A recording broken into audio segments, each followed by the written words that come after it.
ಒಂಥರ ಸೀರಿಯಸ್ ವಾತಾವರಣ ಅಲ್ವಾ. ಅದರಲ್ಲೂ ದಾರಿ ಉದ್ದಕ್ಕೂ ಇಂಟರ್ವ್ಯೂ ನೋಡ್ಕೊಂಡು ಬರ್ತಾ ಇದ್ದೆ. ಎಷ್ಟು ಮಾತಾಡಿದ್ದೇನೆ ಇವನು, ಭಯ ಹುಟ್ಟಾಗುತ್ತೆ ಮಾತಾಡ್ತಾ ಇದ್ರೆ. ಯುದ್ಧಕಾಂಡ ಏನು ಅಂತ ನನಗೆ ಪ್ರಶ್ನೆ ಸ್ಟಾರ್ಟ್ ಆಗೋಯ್ತು ಇಂಟರ್ವ್ಯೂ ನೋಡ್ಕೊಂಡು ಬರ್ತಾ ಇರ್ಬೇಕಾದ್ರೆ. ಯುದ್ಧಕಾಂಡ ಅಂದ್ರೆ ಅಜಯ್ ರಾವ್ ಒಬ್ಬ ಲಾಯರ್ ಆಗಿ, ಒಬ್ಬ ಜವಾಬ್ದಾರಿ ಪ್ರೊಡ್ಯೂಸರ್ ಆಗಿ,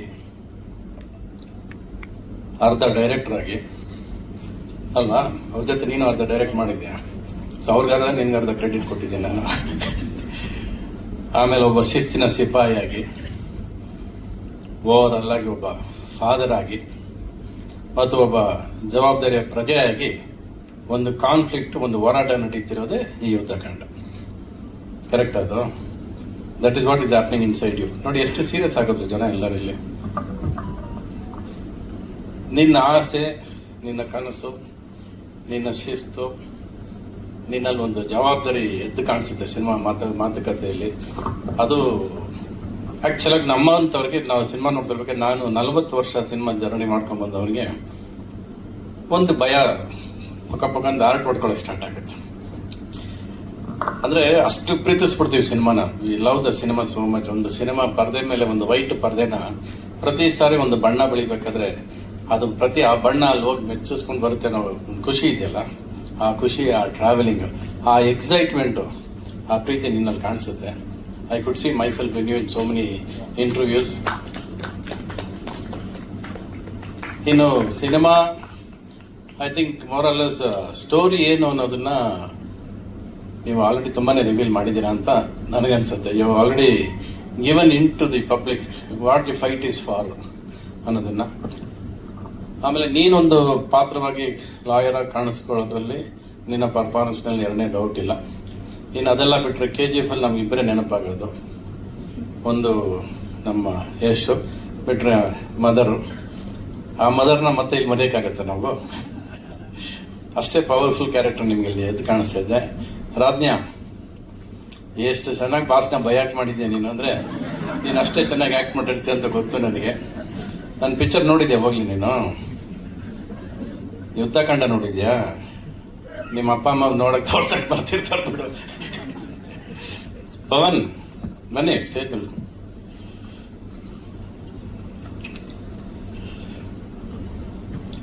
ಪವನ್ ಸಾಕು, ಆ ಬಟ್ಟು ಬೇಡ, ಈ ಬಟ್ಟು ಬೇಡ, ಆ ಬಟ್ಟು ಬೇಡ ಅಲ್ವಾ. ಈ ಬಟ್ಟೆ ಬೇಡ, ಅದು ಬಟ್ಟೆ ಇನ್ಕಂಪ್ಲೀಟ್ ಸೆಂಟೆನ್ಸ್ ಅದು. So only Pavan. ನಾನೇ ಬದಲಾಯಿಸ್ಬಿಡ್ತೀನಿ ನಿಮ್ಮ ಹೆಸರು. ಒಟ್ನಲ್ಲಿ I could see the honesty. ಒಂದು ಸಿನಿಮಾ ಮಾಡಬೇಕಾದ್ರೆ ಪ್ರತಿಯೊಬ್ಬರಲ್ಲೂ ಒಂದು ಉತ್ಸಾಹ ಇರುತ್ತೆ. ಸಿನಿಮಾ ಹಂಗ್ ಮಾಡಬೇಕು, ಹಿಂಗೆ ಮಾಡಬೇಕು ಅಂತ. ಅದ್ರ ಸಮೇತ ಸೇರ್ಕೊಂಡಿರೋದು ಇವ್ರದೊಂದು ಉದ್ದೇಶ. ಒಂದು ಒಳ್ಳೆ ಉದ್ದೇಶ ಕೊಡಬೇಕು. And that should reach the public with one good message ಏನೋ ಪಾಸ್ ಮಾಡಬೇಕು ಅನ್ನೋದು ಇವ್ರ ಆಸೆ ಎದ್ದು ಕಾಣಿಸ್ತಾ ಇದೆ. ಪ್ಲಸ್ ಅವ್ರ ಮಾತುಗಳಲ್ಲಿ, ಇವ್ರು ಮಾತಾಡಿದಾಗಲಿ ಎಲ್ಲೂ ತೊದಲಿಲ್ಲ. ಅವರು ತೊದಲ್ದ್ರೆ ಏನು ಅಂದರೆ ಅವ್ರಿಗೆ ಇನ್ನೂ ಎಲ್ಲೋ ಕನ್ಫ್ಯೂಷನ್ ಇದೆ ಅಂತ. ಯಾವಾಗ ತೊದಲಿಲ್ವೋ ಅಷ್ಟೇ ಕಾನ್ಫಿಡೆಂಟ್ ಆಗಿ ಅವ್ರಿಗೆ ಏನು ಬೇಕೋ ಅದು ಎಷ್ಟು ಚೆನ್ನಾಗಿ ಹೇಳ್ಬೇಕು ಅನ್ನೋದನ್ನ ಸಿನಿಮಾದಲ್ಲಿ ಹೇಳಿರ್ತಾರೆ ಅನ್ನೋದ್ರ ಮೇಲೆ ಎರಡನೇ ಡೌಟ್ ಇಲ್ಲ. ನನಗೆ ಸಿನಿಮಾ ಕಾಣಿಸ್ತಾ ಇದೆ, ಒಂದು ಎಮೋಷನಲ್ ಸಿನಿಮಾ ಕಣ್ಮುಂದೆ ಕಾಣಿಸ್ತಾ ಇದೆ ನನಗೆ. I can see the weightage of the product.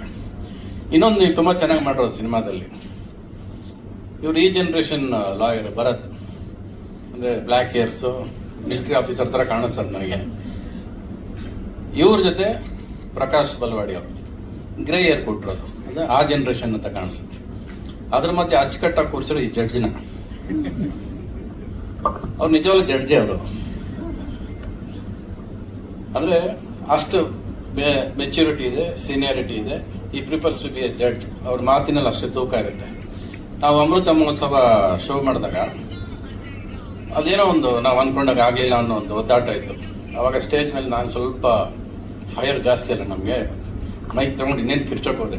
ಇವ್ರು ಕರೆದ್ರು, ಇಟ್ಕೊಡು ಇದು ದಾಖಲೆ ಆಗೋಗುತ್ತೆ. ಅಮೃತ ಮಹೋತ್ಸವ ಎಷ್ಟು ವರ್ಷ ನೋಡ್ರು ನಿಮ್ಗೆ ಕೋಪನೇ ಜಾಸ್ತಿ ಕಾಣಿಸ್ಬಿಟ್ಟು ಬಿಟ್ಬಿಡೋದು, ಏನಾದಾಗಲಿ ನಾವು ಬರೋಣ ಅಂತ. ಆ ಮಾತನ್ನ ಇವತ್ತಿಗೂ ಮರೆಯಲ್ಲ. ಅಂದರೆ ಈ ರಿಮೆಂಬರ್ಸ್ ದಿ ಎಂಡ್. ಒಂದಷ್ಟು ವರ್ಷ ಆದ್ಮೇಲೆ ನೋಡಿದಾಗ ಅದು ಚೆನ್ನಾಗಿ ಕಾಣಿಸಲ್ವೇನೋ, ಯಾಕೆ ಬಿಟ್ಟಾಕ್ಬಿಡು, let the pain be with us ಅಂತ. ಸೊ ಒಂದು ಸ್ಟೋರಿ ಅಂದರೆ ಯಾವತ್ತು ಪೇನ್ನ ಮುಳುಗ್ ಬಿಡ್ಬೇಕು ನಾವು, just over the part of life ಅಂತ. ಒಂದು ನಿಮ್ಮನ್ನೆಲ್ಲ ನೋಡಿದ್ರೆ ತುಂಬಾ ಸೀರಿಯಸ್ ಆಗಿದ್ರಿ, ನನಗೂ ತಮಾಷೆ ಮಾಡಕ್ ಆಗ್ತಿಲ್ಲ ಇವತ್ತು. ಇವ್ರು ದಾರಿ ಓದಕ್ಕೆ ಇಂಟರ್ವ್ಯೂ ನೋಡ್ಕೊಂಡ್ ಬಂದ್ಬಿಟ್ಟು ತಮಾಷೆ ಎಲ್ಲಿ ಮಾಡ್ಲಿ ನಾನು, ಅಲ್ವಾ? ಸಾಲ ಮಾಡಿದ್ದೀನಿ ನಾನು, ಸಾಲ ಮಾಡಿದ್ದೀನಿ ಅಂತ ತಕ್ಷಣ ನನ್ನ ಸಾಲ ಎಲ್ಲ ನಿಂತ್ಕೊಂಡ್ಬಿಟ್ಟು ನಾನು ನೀವೆಲ್ಲ ಲೆಕ್ಕ ಹಾಕೊಂಡು ಕೂತಿದ್ದೆ ನಾನು. ಸಾಲ ಮಾಡಕ್ ತಾಕತ್ ಬೇಕು ಅಂತ, ಅಯ್ಯ ನನಗೆ ಸಾಲ ತೀರ್ಸಕ್ ತಾಕತ್ ಬೇಕು. ಇಷ್ಟೊಂದು ಸೀರಿಯಸ್ ಆಗಿ ಒಂದು ಸಿನಿಮಾ ಮಾಡ್ಬೇಕಾ, ಇಷ್ಟೊಂದು ಬೇಕಾ ಅನ್ನೋದು. ಪ್ರತಿ ದಿವಸ ನಾವು ಸಿನಿಮಾ ಮಾಡ್ತಾನೆ ಇದೀವಿ, ಸಾಲದಲ್ಲೇ ಬದುಕಿದೀವಿ, ಸಾಲದಲ್ಲೇ ಹೋರಾಡ್ತಿದ್ದೀವಿ. ಬಟ್ ಇವ್ನು ಯಾಕೆ ಬೇಕು, ಇಷ್ಟೊಂದು ಯಾಕೆ ಬೇಕು? ಓಕೆ, ಅದು ಅವ್ರ ಕಾನ್ಫಿಡೆನ್ಸ್. ಸಾಲ ಮಾಡೋದಲ್ಲ ತಾಕತ್ತು, ಸಾಲ ತೀರ್ಸೋ ತಾಕತ್ ಕೊಡ್ಬೇಕು ಇವಾಗ ನಿನಗೆ. ಸೊ ಆ ಸಾಲ ತೀರ್ಸು, ಮತ್ತೆ ಸಾಲ ಮಾಡ್ತೀನಿ ಅಂತ ಹೇಳು ಬೇಡ. ಎಲ್ಲ ಅಷ್ಟು ದುಡ್ಡು ಸಂಪಾದನೆ ಮಾಡ್ಕೊ, ಅಷ್ಟು ಸಂಪಾದನೆ. Why struggle your life? ಯಾಕಂದ್ರೆ ಕೋಟಿಗಟ್ಟಲೆ ಸಿನಿಮಾ ಮಾಡ್ಕೊಂಡ್ ಬಂದಾಗ ನಮ್ಮಪ್ಪ ದುಡ್ಡು ಹಾಕ್ತಿದ್ರು, ನಂಗೆ ಅದು ದುಡ್ಡಿನ ಬೆಲೆನೇ ಗೊತ್ತಿರಲಿಲ್ಲ, ಕೊನೆವರೆಗೂ ಗೊತ್ತಿಲ್ಲ. ಇವತ್ತು ದುಡ್ಡಿನ ಬೆಲೆ ಗೊತ್ತಿಲ್ಲ ನನಗೆ. ಹಂಗೆ ಬೆಳ್ಕೊಂಬಂದೆ. ನನ್ಗೆ 100 ಟ್ಯಾಂಕ್ ನೀರು ಬೇಕು, ನನಗೆ 100 ಜನ ಡ್ಯಾನ್ಸರ್ಸ್ ಬೇಕು. ನಮ್ಮಪ್ಪ ಅದು ಎಲ್ಲಿಂದ ತರ್ತಿದ್ರು, ಹೆಂಗ್ ಮಾಡ್ತಿದ್ರು ಏನು ಗೊತ್ತಿಲ್ಲ. ಏನೋ ಮಗ ಕನ್ಸು ಕಾಣ್ತಿದ್ದಾನೆ, ಅವನ ಆಸೆ, ಅವ್ನಿಗೆ ಏನ್ ಬೇಕೋ ಕೊಟ್ರು, ಇಷ್ಟೇ. ಅದರಿಂದ ಎಷ್ಟು ಸಾಲ ಮಾಡ್ತಿದ್ದಾರೆ, ಅವ್ರು ಎಷ್ಟು ಕಷ್ಟಪಡ್ತಿದ್ದಾರೆ ನನಗಂತೂ ಗೊತ್ತಿರಲಿಲ್ಲ. ಮತ್ತೆ ಡೇ ಕೇಮ್, ಪ್ರತಿ ಪೈಸಾಗೂ ಗೊತ್ತಾಯ್ತು ನನಗೆ. ನನ್ನ ಜೇಬು ಖಾಲಿ ಆದಾಗ, ಅರೆ ಇವಾಗ ಏನು ದುಡ್ಡು ಇಲ್ವಲ್ಲ. ಎಷ್ಟೇ ದುಡ್ಡು ಇಲ್ಲದೆ ಹೋದ್ರು ಕೂಡ ಸಿನಿಮಾ ಮಾಡೋ ಹುಚ್ಚಂತ ನಮ್ಮನ್ನು ಬಿಡಲ್ವಲ್ಲ. ಸೊ ಇರೋ ದುಡ್ಡಲ್ಲೇ ಸಿನಿಮಾ ಮಾಡಬೇಕು ಅನ್ನೋದು ಕನಸು ಕಂಡಕ್ಕೆ ಸ್ಟಾರ್ಟ್ ಮಾಡಿದ್ದು ನಾನು. ಅಂದ್ರೆ ದುಡ್ಡು ಇಲ್ಲ, but make money in what you have. ನಾಳೆ ಬೆಳಿಗ್ಗೆ ನಮ್ಮ ಹತ್ರ ದುಡ್ಡು ಇಲ್ಲ ಅಂದ್ರೆ ಅಷ್ಟೆಲ್ಲ ಸಿನಿಮಾ ಮಾಡೋದನ್ನು ಕಲಿಬೇಕು. Because spending money is not important, content is important. What ನಮ್ಮ ಜನಕ್ಕೆ ಏನು ತಲುಪಿಸ್ತೀವಿ, ನಮ್ಮ ಎಮೋಷನ್ ಏನು ರೀಚ್ ಆಗುತ್ತೆ, ಅವ್ರಿಗೆ ಎಷ್ಟು ಮನಸ್ಸು ಹಿಂಡ್ತೀವಿ, ಅದು ತುಂಬಾ ಇಂಪಾರ್ಟೆಂಟ್. ನಾನು ನಿನ್ನ ಸಿನಿಮಾ ಟ್ರೈಲರ್ ನೋಡ್ಬೇಕು ಅನ್ಸಿದ್ದು, ನಾನು ಮಂಜಿನ ನಿನ್ನ ಟ್ರೈಲರ್ ಬಿಟ್ಟಿದ್ದೆ. ನಾನು ಒಂದು ಹೆಣ್ಣಿನ ಕೂಗು, ಮಗುವಿನ ಹಾಡು, ಅದಕ್ಕೆ ಕರಗದಿರ ಮನಸ್ಸೇ ಇಲ್ಲ ಅಂತ ಹೇಳಿದ್ದೆ ನಾನು. ಅದು ನಿಮ್ಮ ಸಿನಿಮಾ ಕಾಪಿ ಹೊಡ್ತಿದ್ದೀರ ಅಂತ ಅನಿಸ್ತದೆ.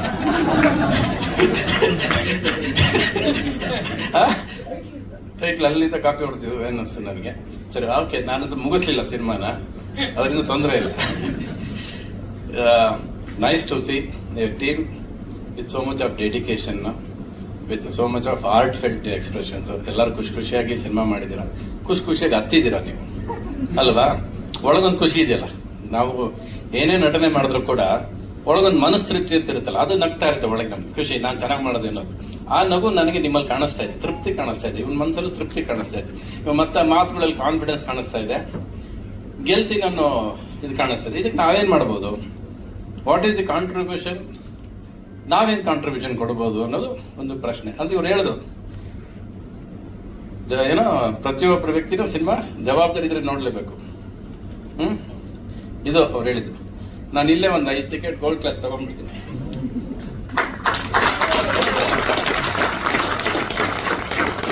Okay, I will see the film in the theatre, paying money. ಓಸಿ ನೋಡಲ್ಲ ನಾನು. ಒಂದು ಜವಾಬ್ದಾರಿಯಾಗಿ ನಿನಗೋಸ್ಕರ, ಸಿನಿಮಾನ ಪ್ರೀತಿಸೋನಿಗೋಸ್ಕರ, ಸಿನಿಮಾ ಕಷ್ಟಪಟ್ಟವ್ರಿಗೋಸ್ಕರ, ಸಿನಿಮಾ ಡೆಡಿಕೇಶನ್ ಇರೋರಿಗೋಸ್ಕರ ನಾನು ಸಿನಿಮಾ ನೋಡ್ತೀನಿ. ನಾನು ಅಲ್ಲಿ ಟ್ರೈ ಹೋಗ್ತೀನಿ. ಆಸ್ ಲಾಂಗ್ ಎಸ್ ಒಂದು ದಿವಸ ಹೆಚ್ಚು ಕಡಿಮೆ ಹಂಗಿಂಗ್ ಆಗ್ಬೋದು, ಶೂಟಿಂಗ್ ಇರುತ್ತೆ, ಮಾತ್ರ ಬಂದು ನೋಡಿ ಸಿನಿಮಾದ ಥಿಯೇಟರ್ ನೋಡಿ ನಿಮ್ಗೆ ಫೋನ್ ಮಾಡ್ತೀನಿ ನಾನು.